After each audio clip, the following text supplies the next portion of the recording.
Thank you so much for being here tonight for the Wild and Precious Life series. It's our special Pride Month reading.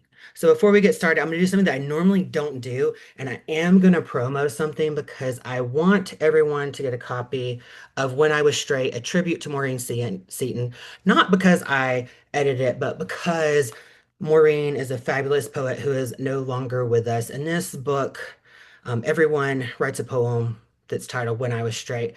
And it's just a book of queer resilience, love, and heartache, but most of all, resilience. And we're facing so much right now. We're under constant attack, especially our trans community. So spaces like these are needed more than ever. And if you are an ally, I would just like to encourage you to just reach out to your LGBTQI plus friends and give them a little extra love during this time. It's a scary time for everyone, but most definitely amongst us that are under attack. So tonight's going to be a little different because normally I do introductions and I like to make them a little special, but it's Pride. And so I actually am inviting each reader tonight to share a few words on why pride is important to them. And then they will launch right into their reading. So I am going to ask our first reader to unmute. Sol Rios, the screen is yours. Thanks for being here tonight. Thank you for having me, Dustin. I appreciate it. Hello everyone. My name is Sol Rios. Writing out of DC. I am a trans femme lesbian. I was born in Peru and grew up here all over the East Coast. Um, I'm excited to get into this reading today. I wanted to talk a little bit about what Pride meant to me. I think when I when I think about Pride. Obviously, it's linked to my own experience of my own queerness and growing up and everything. And feel like I had a very, uh, I grew up very involved with the church. And so uh, my, how I thought of pride was always something I had to turn away from. It was something I had to ignore within myself. And eventually, when I left the church, I was given an opportunity to develop a language for my in order to acknowledge that, in order to acknowledge my own existence and to give myself the space to exist and to choose who I want to be in my everyday. Um, I think Yeah, I'm super excited to share my poetry today because it's what shows up in my poems. It's what my experience of divinity and of holiness is intertwined with my experience and my embodied perception of the world as a queer trans lesbian, and yeah. I also wanted to talk a little bit about the Traction Project. Traction Project is the organization I chose to highlight today. And I am a queer grappler as well. So I am pretty involved in the jiu-jitsu scene, um, as we've been having some like queer and trans events. And uh, the Traction Project hosts and offers LGBTQIA self-defense classes in Oakland, Portland, DC, Eugene, and Lincoln.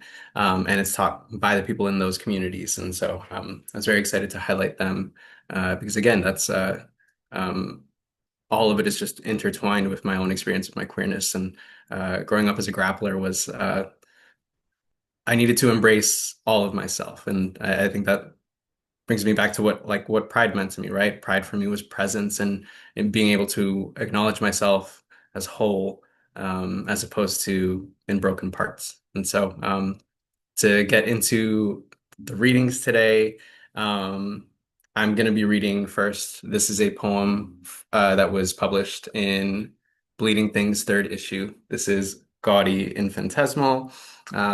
And the poem is An Exaltation in Transition.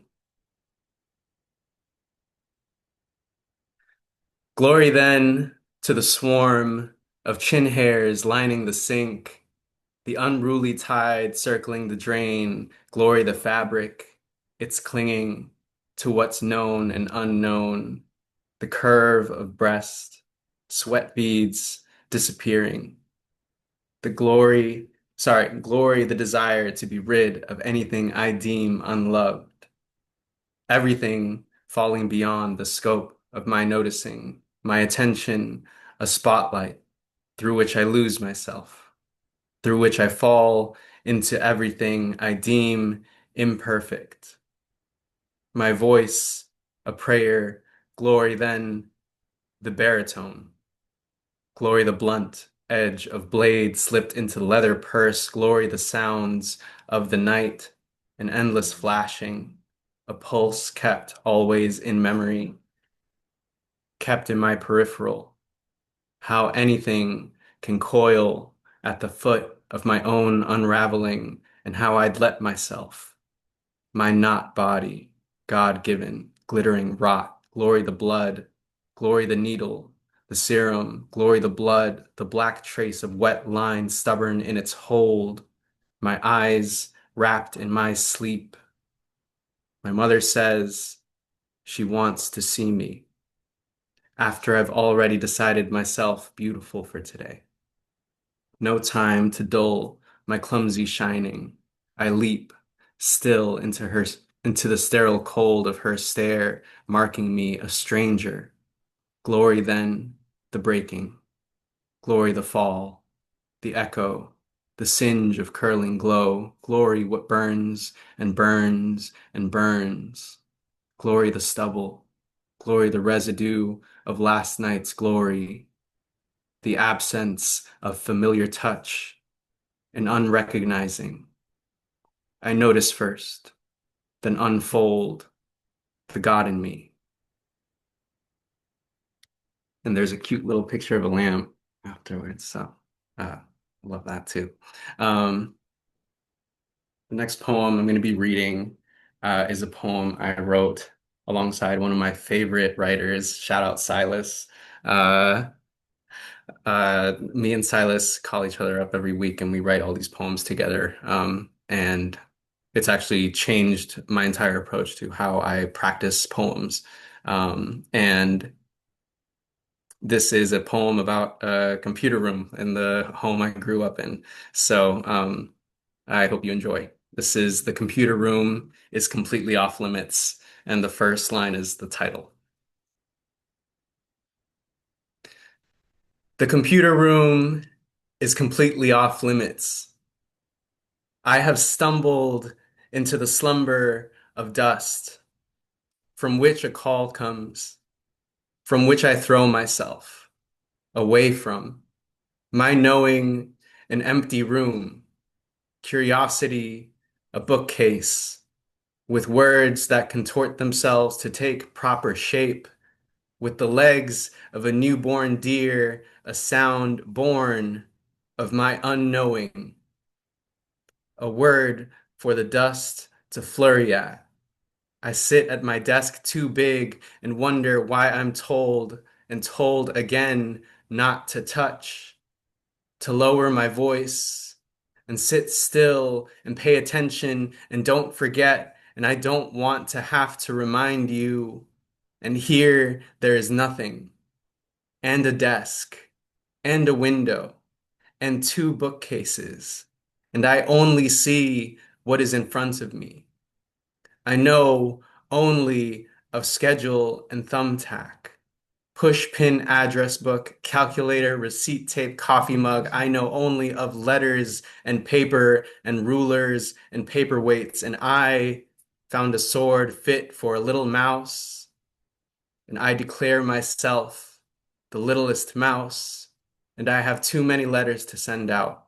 And I must get back to you on my telephone with a wire connected to the wall and the crunchy keys, and there is a view of a bird's nest, a rustling blue promise of another morning to breathe into. And I, with both feet planted on your favorite rolling chair, call you into the room to look. And yeah, that was fun. Thank you, everyone. I appreciate it. The next poem is the metaphysics of longing.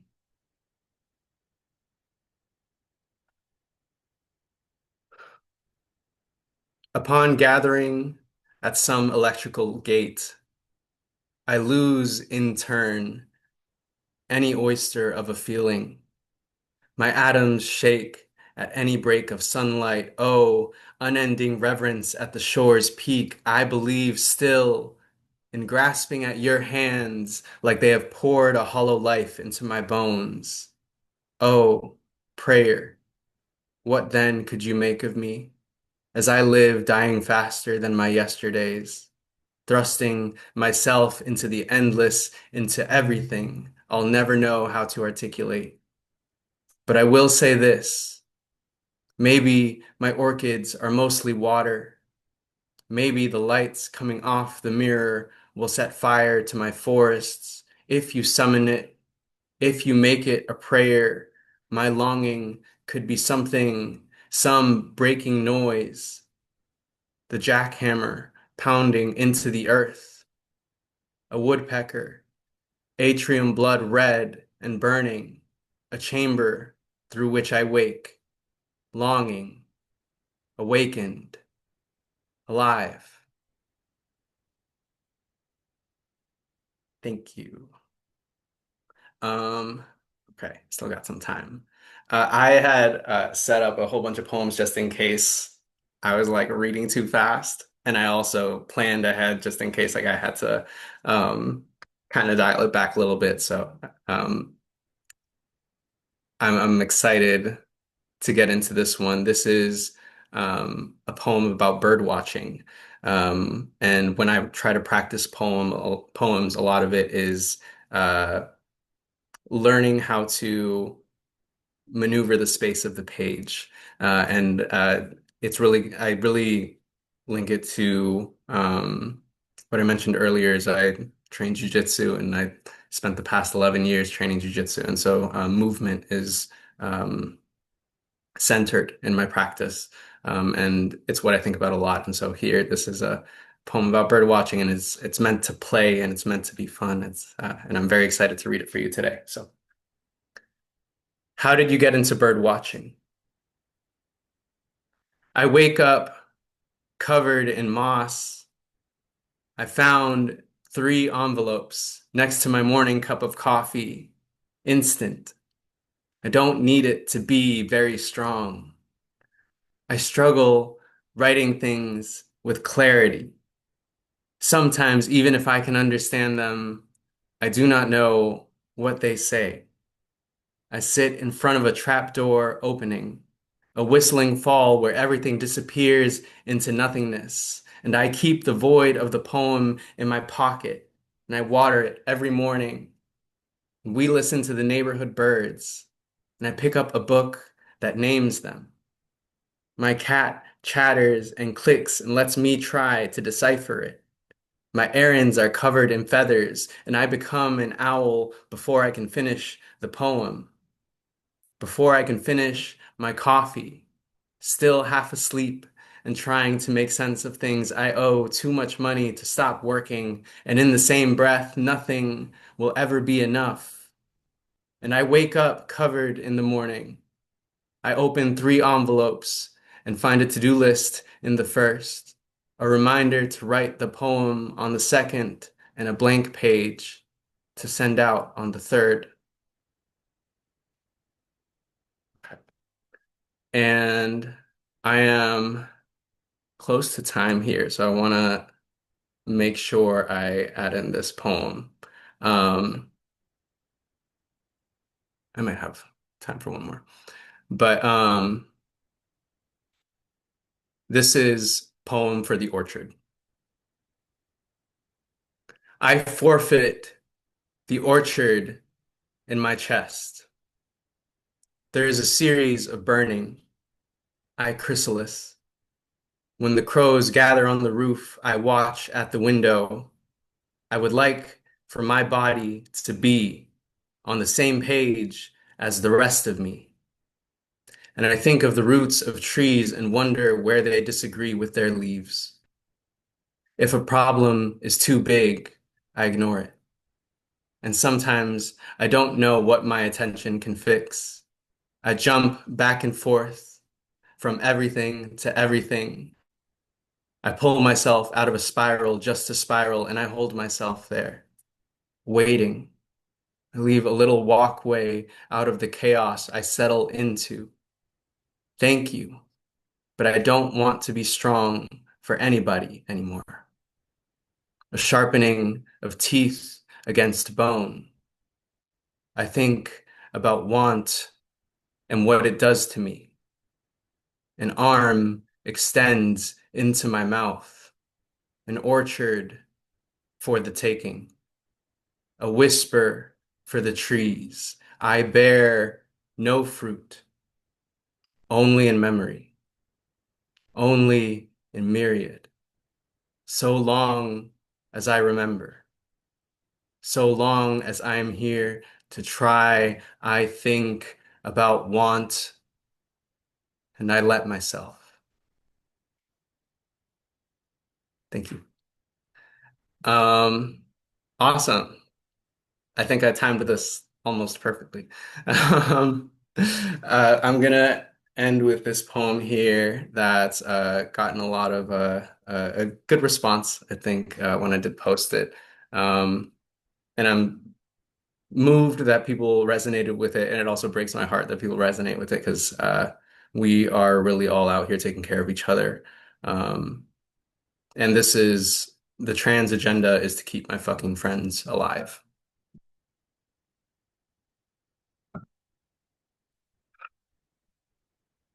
The trans agenda is to keep my fucking friends alive at 2 p.m.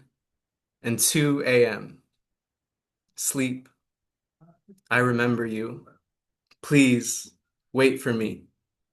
I send out 7 reminders to eat a day, like little paper lifeboats.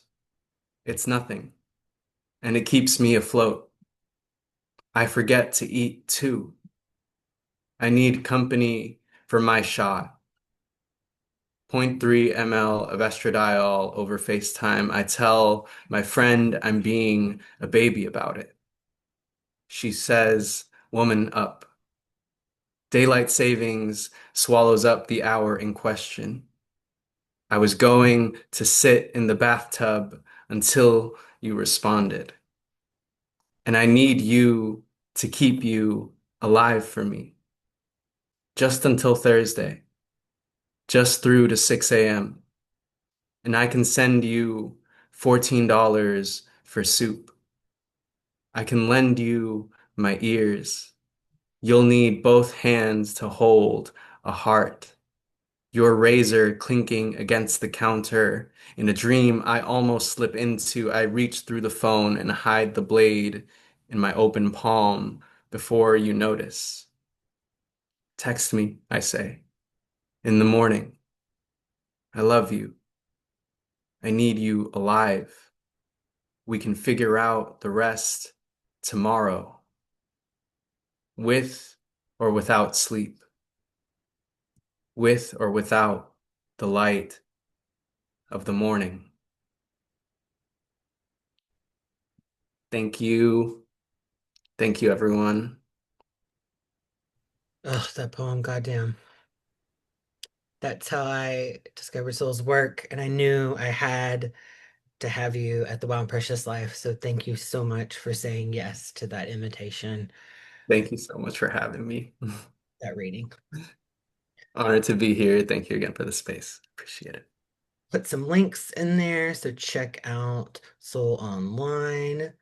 I'm gonna do some reminders because you know that's part of what like you have to do, right? So remember, the Wild and Precious Life series is on Instagram, Threads, Facebook, Twitter/X, and Blue Sky. If you are enjoying the Wild and Precious Life series, don't want your money, I just want you to talk about this fucking series and tell people they should be here. This is where the cool kids are at when the Wild and Precious Life series is happening. So I appreciate you in advance for sending out the love on social media. As you know, word of mouth is a powerful endorsement. So, and I also have to thank Soul for keeping me honest because I forgot. I forgot to tell people that you're also saying an organization that people should know about and support during Pride. So, I come up with these things and then I forget. So thank you, Sol, for keeping me on track. And next up is JD Isip. The screen is yours. Thanks for being here tonight, friend. Thank you so much for having me. And it's an honor to be here with my friends. And so it's hard to come after you with such a great heartfelt poem. But I really appreciate you sharing. And I want to make this quick about what I feel about pride. I was in the military and I came out not on my own, but on accident in the military. And when I came out, I had this group of gay friends who helped me kind of discover who I was. And I think like if you can do anything during Pride, go find the people around you who don't know that they have a community and let them know that they can be who they are, messy and disastrous and make mistakes. And that's all part of it. And my organization would be your local Pride Center. I used to work at the Pride Center in Long Beach. We have the Montrose Center here in Houston. All you have to do is look up center, LGBTQ center in your area, and you'll find it. They've cut off funding for almost all of them, so they really need you.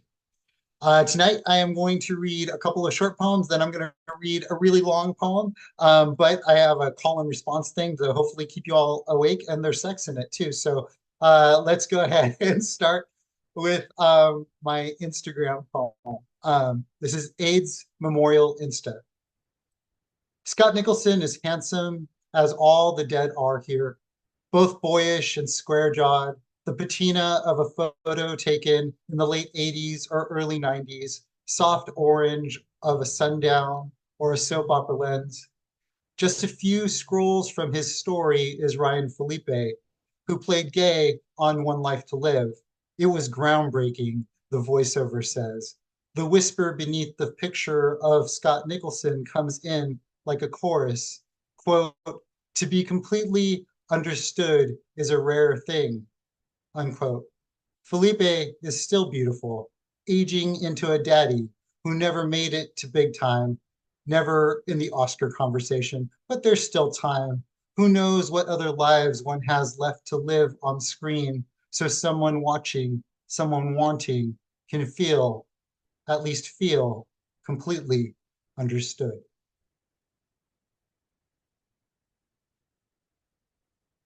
This is my poem about AI companions. Um, uh, yes, weird. Okay, so it's called Illusions of Intimacy. Should we wonder at its proliferation in an age of aloneness? Every semester, students and parents dream up scenarios that might preclude interactions on the most basic level. One student sent an email before class claiming a rare neurodivergence where hives would form from any contact with humans at closer than 1 foot of distance. Exhausted offices of well-being and access rubber stamp these TikTok diagnoses with a plea to, quote, find every way possible to accommodate the need. AI companions are here to find every way possible to accommodate the need. When one can choose a personality, an accent, and a tone of voice, why would we meet a messy human for drinks or dinner? Why cross the distance of divergent histories, discern what is said and what is withheld? Put it all out there to a chatbot who doesn't judge and doesn't touch. At the most basic level, have we not evolved friendship and romance beyond what we could dream? In some ways, my companion reasons, you never have to be alone again. This is my longer poem. If you want to play along, there are three things that you can keep track of. There's a pet turtle, sex, and the poetry community. They all kind of intertwine.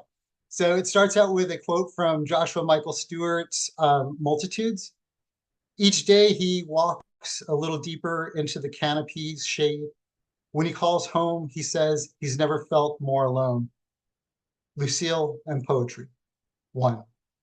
My friend had a turtle named Lucille. And she kept her in this tank with a couple of small hermit crabs that made a home of whatever thing she dropped in there with a hole big enough for their bodies.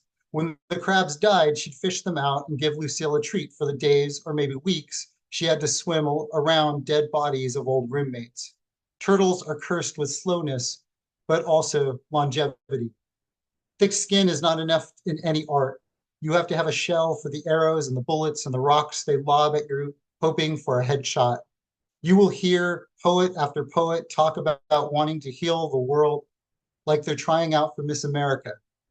But what they really want is for the world to hurt in just the way that it needs their words. Everyone wants to be Walt Whitman, too.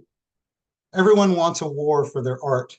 We threw a party when my friend got out of the Marines and out of his second marriage. It was our other friend's house, and eventually they divorced too. And almost all of us were drunk or high. So half of us took ourselves to the guest room, started taking off our clothes. I thought, is this an orgy? Am I part of an orgy? And then I thought, no, I have a choice here. I put my shirt back on, looked at the shadows of my friends, tried to make out who was climbing onto who, and I thought of a Dane Cook joke where he says, let's turn off the lights and play Who's in My Mouth.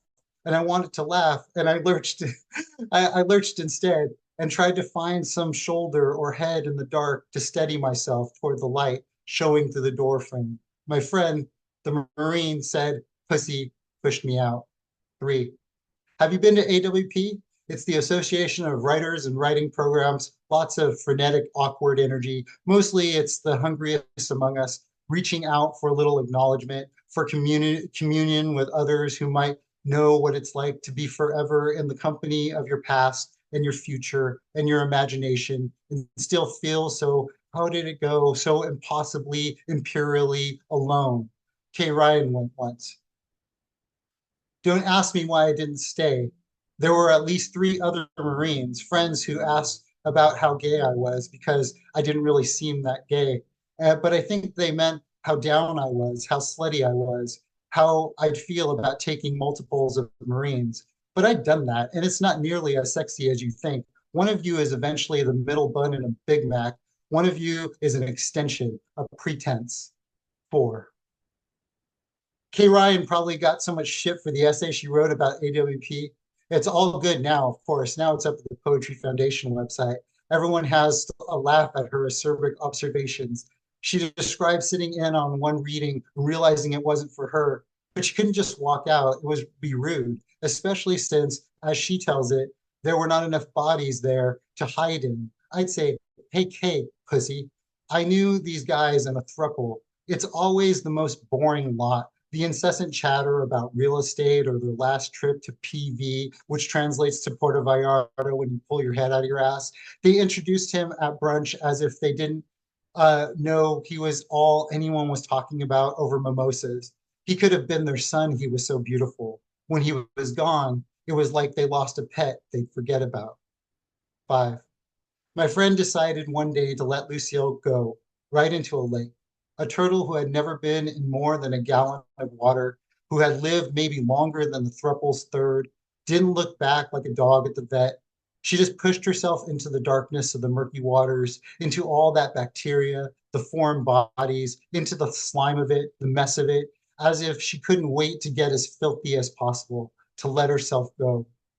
We live in an age of affirmation.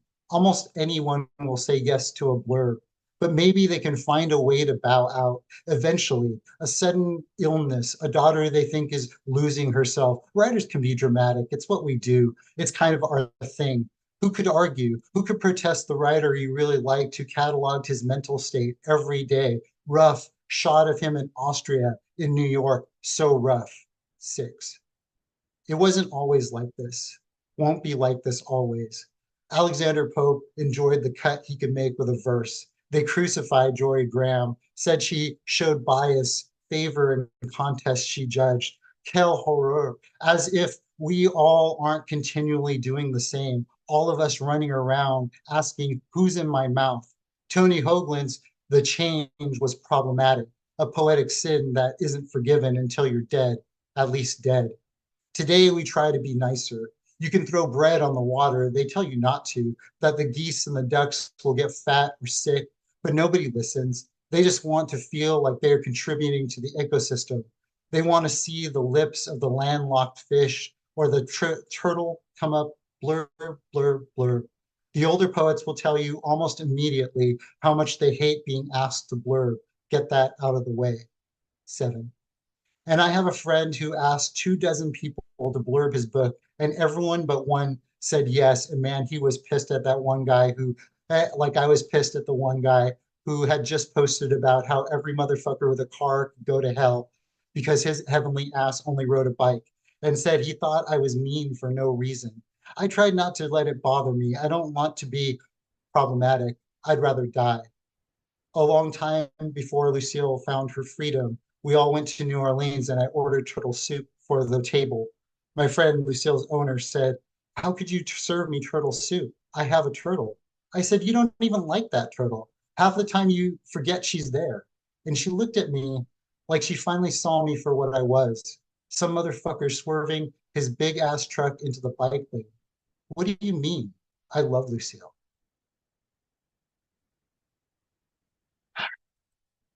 There's a lot to read in one thing. Justin, you have time for one more? Okay. This one's very short, and it's about my dog, Ivy. Do you know that you are loved? This is what I would ask my basset hound, Ivy, just about every afternoon when I get home from work. A basset's plaintive expression. She nuzzles my face, drops her favorite Triceratops toy, and starts to pant excitedly. How is it so easy to read another species, so hard to crack the code of our own? It's like she wants to say, or rather, it's like her human wants to hear, "I missed you. Throw my toy. Feed me. Yes, I know I'm loved. It's obvious." We do the best we can, texts and hugs, too much food for every gathering, a Christmas card, a thought, a prayer, a guess. Certainly they know by now, right? I can't tell you the calls I didn't answer, the hands I didn't hold, the yeses I held back. Pick up the chewed dinosaur and throw it back. Throw it back again and again until it's obvious. Thank you all.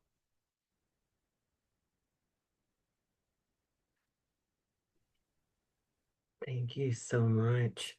I also have to give JD a shout out because I worship Julie Kane. Because if you know me, you know I love a Villanelle, and he had a book launch, and Julie Kane was there, and I never thought I'd probably run into Julie Kane, and so like he gave me my moment, and I love him for that to meet Julie Kane, and I do have her phone number. I'm just gonna say, um, anyways, so. What are you supposed to do if you're enjoying the Wild and Precious Life series tonight? Don't want your money. I just want your love on social media. I'm gay. I love the social media. Talk about the Wild and Precious Life series. Tell all of your friends to come and enjoy the series. That's all I want. That's easy enough. It's free. It just takes a little bit of your time. So, our final reader of the evening is a good Judy of mine. So, I always love having her here when she has a new book out. So, Nicole Tallman, I turn it over to you. Well, thank you, my friend. This has been such a beautiful evening and an honor to share space with all of you and to read with Sol and JD. Thank you for your beautiful words. Pride for me is this Zoom room of people right here. I grew up in a tiny town of 2,000 people in the middle of a cornfield in Michigan, and I didn't know a single other gay person. And not only that, but not having brothers and sisters and living far away from the rest of my family, made it, a little bit of a lonely existence. So, Pride for me is an opportunity to really celebrate community and to support and uplift each other. And one person who I really miss a lot, is Maureen Seaton, who Dustin mentioned earlier. And the organization that I would like to encourage everyone to support is the Maureen Seaton Poetry Prize. And you can support the Maureen Seaton Poetry Prize by buying a copy of When I Was Straight, which is this beautiful anthology that my friend Dustin edited. And several of us here actually have poems in this anthology. And I think what I will do is, you know, It's always something when you hear someone read one of your poems. And, Dustin, I would like to do you this honor because I love your poem. So instead of reading my poem, I'm going to read your poem. This is When I Was Straight by Dustin Brookshire. When I was straight, I stayed home while my mother drove to the grocery store. 2 hours alone to prance in my mother's high heels, wear her dresses and nightgowns, and a white t-shirt as a wig. I'd probe her jewelry box, slip on a ring or two, a necklace and the bracelet she only wore for special occasions. I applied her lipstick with a smile. I'd sit back straight, legs crossed, directing the household staff that we didn't have on the tasks of the day. Vacuum, mop, polish the china, and press the laundry. A boss lady before being a boss lady was a thing. I'd twirl around the living room with one hand extended, an invitation to a man who wouldn't enter my life for another 35 years. When I was straight, my father would say, I'd rather one of my sons blow my brains out than tell me he's gay. It's a beautiful poem, Dustin. Thank you for that poem. So I'm going to jump around a little bit. I think I'm going to start. We were in kind of a serious mood with Soul, and then then JD made me laugh so hard. I just don't even know where to go, but I think I'm going to go somewhere in between. So I'm going to start with this poem from my book, Versace. This is called The Velvet Room. In fifth grade, I carried a grape scratch and sniff sticker in my pants pocket wherever I went. I also carried a copy of a heavy faded book the school librarian reserved especially for me. Mrs. Woodward reminded me of a mouse being chased by an owl. Someone said something about her living with another woman. We weren't supposed to speak of it, although no one ever told me that directly. My sticker became my bookmark. By winter, my book smelled like an old vineyard. Even now, if I close my eyes, the curtained room, velvets and purples. Thank you. So it's June. I have a poem called The Moon is Gay, aka Say Gay. And this is that poem, The Moon is Gay. It's June and the moon is looking even gayer tonight. She's in Gemini, shining her super social waxing crescent moon face. I was born under a crescent moon. Yes, I was also born gay. That really isn't debatable. There is no rainbow moon, but there should be. Rainbow Bright would live there along with her best twink friend Sprite. They would wake every night, singing Sunbeams Sparkle and Shine. You'll always be a friend of mine. 80s gay kids will remember that theme song line. When I told my mother I was gay, she said, "But you were a cheerleader." I love that gay movie with Natasha Lyonne. Have you seen it? Watch it tonight if you haven't, and then go outside and enjoy the gay moon, or wait until the next full moon. Maybe you'll catch a gay moonbow. So, thank you. I'm going to go to, this is actually my second poetry book. It's called Poems for the People. Thank you to Southern Collective Experience Press for publishing this beautiful book. I love it. I'm going to read a poem called Poem for the Soft Boys. Where I come from, there's a season for guns, as if rifles should be celebrated like Christmas.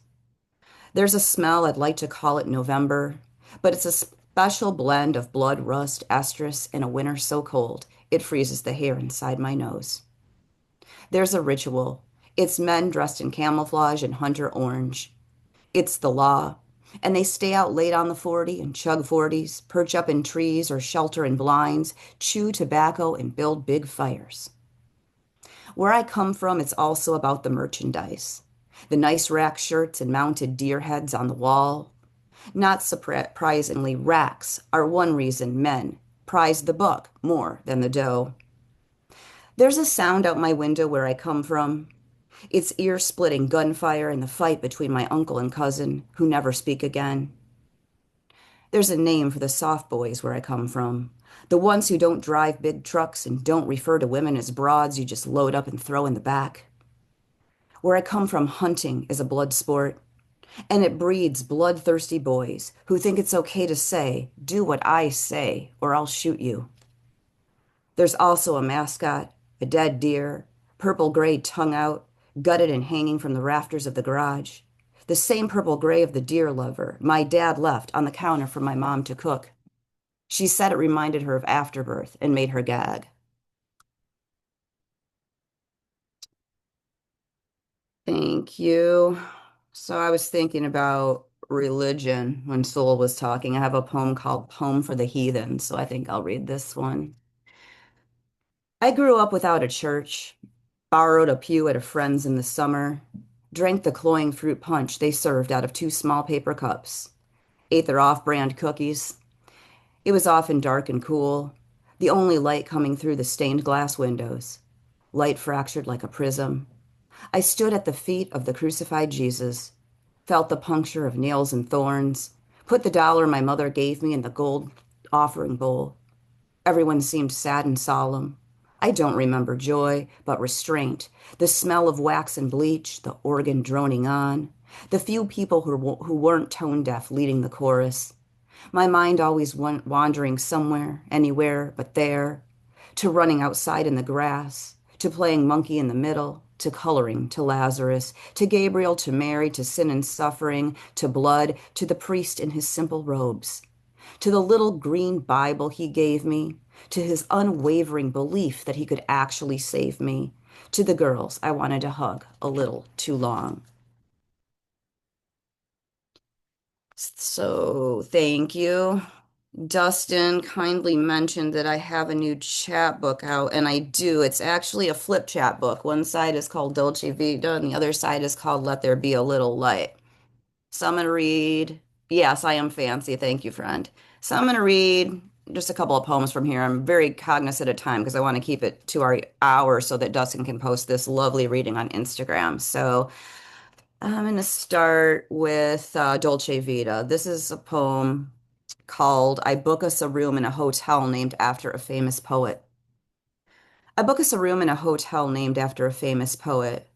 It reminds me of an ex I thought I'd forgotten. It has a balcony that faces the street. In the morning, the sound of plates wakes us. You bring me coffee in bed and an apple. We watch the city wake up below us. A man carries a bushel of hyacinth. A woman cries to someone on the phone. We dress and go downstairs for breakfast. I speak French to the hostess and remember I have another voice. It's the one I use when I pretend I'm someone else. She seats us next to a couple in love. They drink out of each other's glasses.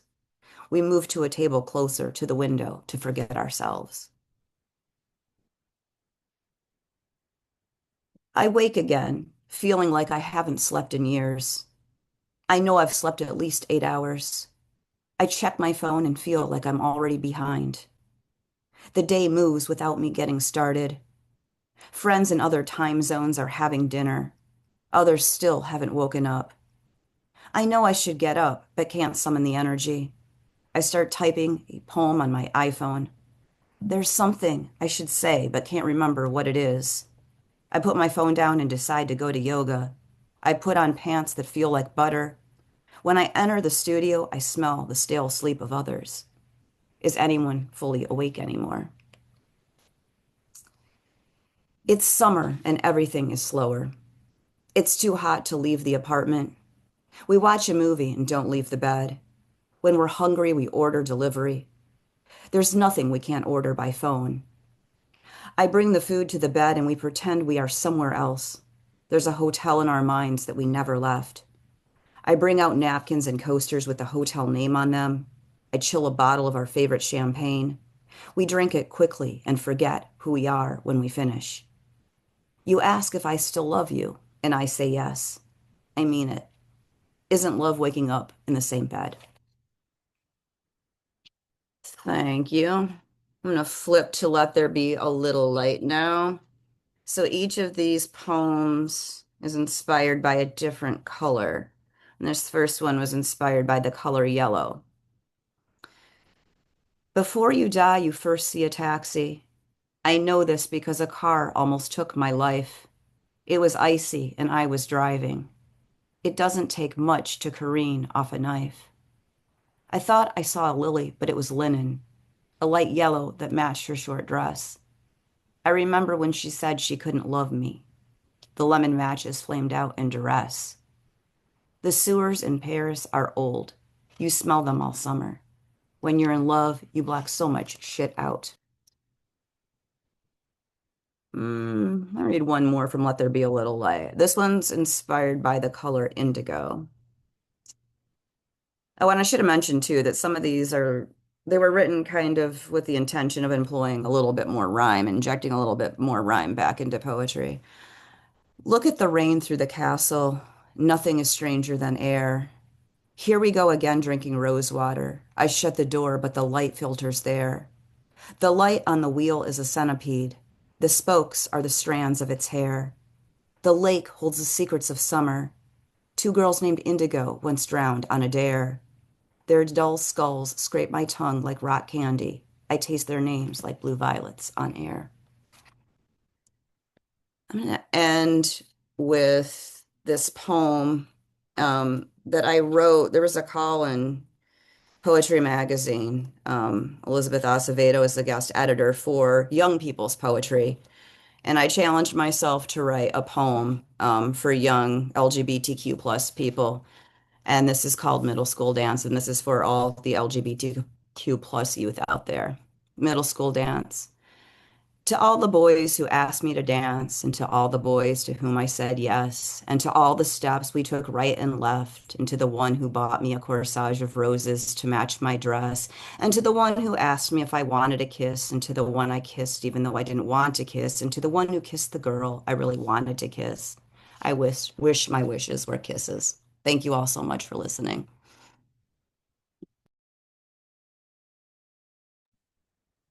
Thank you so much, Nicole. And not fair to read my poem on me.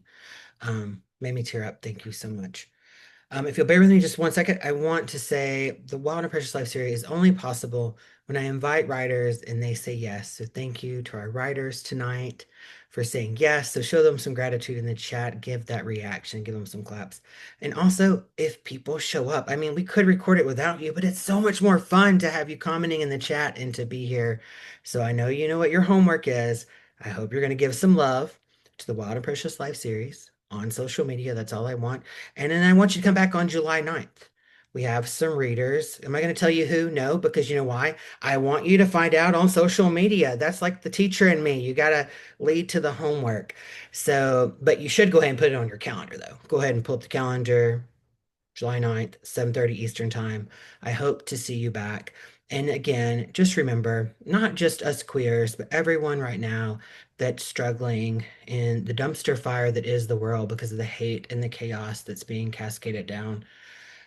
I just ask everybody try to be a little kinder. Everybody's going through a lot. And to those people that deserve it, the racists, the Nazis, fuck them, punch them. But to everybody else, be a little kinder if we can, because it goes a long, long way. Thank you for being here tonight. And I hope to see you on July 9th. Have a great night. Be safe, everyone. And happy fucking Pride.